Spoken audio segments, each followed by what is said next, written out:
کہ میرے پاس کھانے کے لیے ایسی چیز موجود نہیں تھی جسے انسان کھاتے،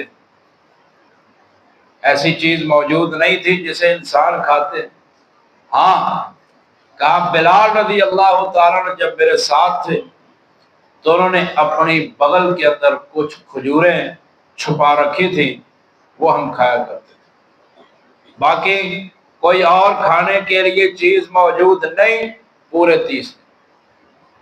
امام ترمذی رحمہ اللہ نے اس حدیث کے آخر میں ایک بات لکھی، کہتے ہیں کہ یہ ان دنوں کا واقعہ ہے، ان دنوں کی بات ہے جب نبی کریم صلی اللہ علیہ وسلم کو مکے سے نکالا گیا۔ جب آپ علیہ الصلوۃ والسلام مکے سے نکلے، آپ کو مکے سے نکال دیا گیا، تو اس وقت آپ علیہ السلام پر مسلسل 30 دن ایسے آئے کہ آپ کے پاس وہ کھانے کی چیز موجود نہیں جو انسان کھاتے ہیں۔ آپ علیہ السلام نے صبر کیا۔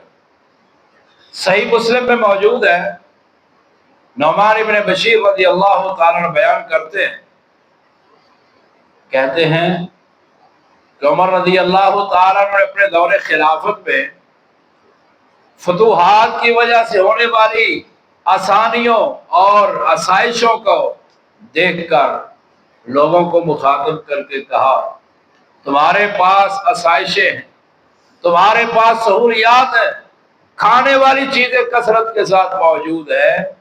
کہتے ہیں میں نے نبی صلی اللہ علیہ وسلم کو کئی مرتبہ دیکھا کہ پورا دن گزر جاتا، آپ علیہ الصلوۃ والسلام کی کمر دوری ہو جاتی اور آپ علیہ الصلوۃ والسلام کو کمر سیدھا کرنے کے لیے کھجور بھی نہیں ملتی۔ کہتے ہیں میں نے نبی صلی اللہ علیہ وسلم کو دیکھا۔ سیدہ عائشہ رضی اللہ تعالیٰ عنہ فرماتی ہے، بخاری میں موجود ہے، کہتی ہیں کہ نبی صلی اللہ علیہ وسلم کے گھروں میں 3 چاند گزر جاتے، چولہا نہیں جلتا تھا۔ 3 چاند گزر جاتے اور چولہا نہیں جلتا تھا۔ 3 چاند گزرنے کا مطلب ہے 2 مہینے۔ ایک چاند طلوع ہوا، پھر دوسرا طلوع ہوا، تو ان 2 چاندوں کے طلوع ہونے کے درمیان ہو گیا 1 مہینہ، پھر تیسرا طلوع ہوا تو ان کے دوسرے اور تیسرے کے درمیان ہو گیا دوسرا مہینہ۔ 2 مہینے چولہا نہیں جلتا تھا پیغمبر صلی اللہ علیہ وسلم کے گھروں میں۔ عروہ بن زبیر نے کہا، اے اماں جان بتائیں گزارا کس پہ ہوتا تھا؟ جب چولہا نہیں جلتا تھا تو گزارا کس پہ ہوتا تھا؟ تو فرماتی ہیں نبی صلی اللہ علیہ وسلم کے انصاری کچھ صحابہ کرام تھے، انہوں نے جانور رکھے ہوئے تھے، وہ آپ علیہ السلام کو دودھ بھیجتے، وہ آپ علیہ السلام کو کھجوریں بھیجتے، تو ہم جو ہے نا وہ کھجوریں کھا کر، پانی پی کر، دودھ پی کر بھی گزارا کیا کرتے تھے۔ اور یہ کو روزانہ نہیں آتا، 2 مہینے چولہا نہیں جلا، کبھی آ گیا کھجور پانی، کبھی نہ آیا، آپ علیہ الصلوۃ والسلام گزارا کرتے تھے۔ کل بھی میں نے بیان کیا کہ نبی صلی اللہ علیہ وسلم کو دین کی وجہ سے تکالیف کا سامنا کرنا پڑا، اور یہ بھی تکالیف کا سامنا صرف دین کے لیے۔ تو نبی صلی اللہ علیہ وسلم پیغمبر آخر الزمان ہیں۔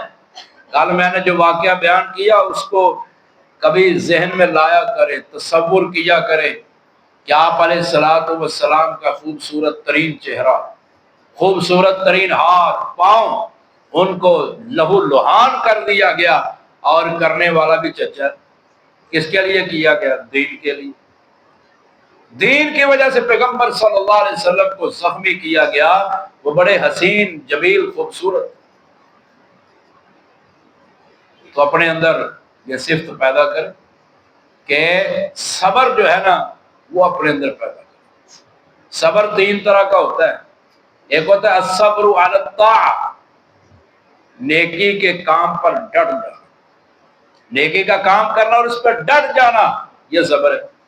دوسرا ہے الصبر فی المصیبہ، مصیبت آئے، پریشانی آئے، تکلیف آئے، اس میں اپنے آپ کو گناہوں سے روک لینا۔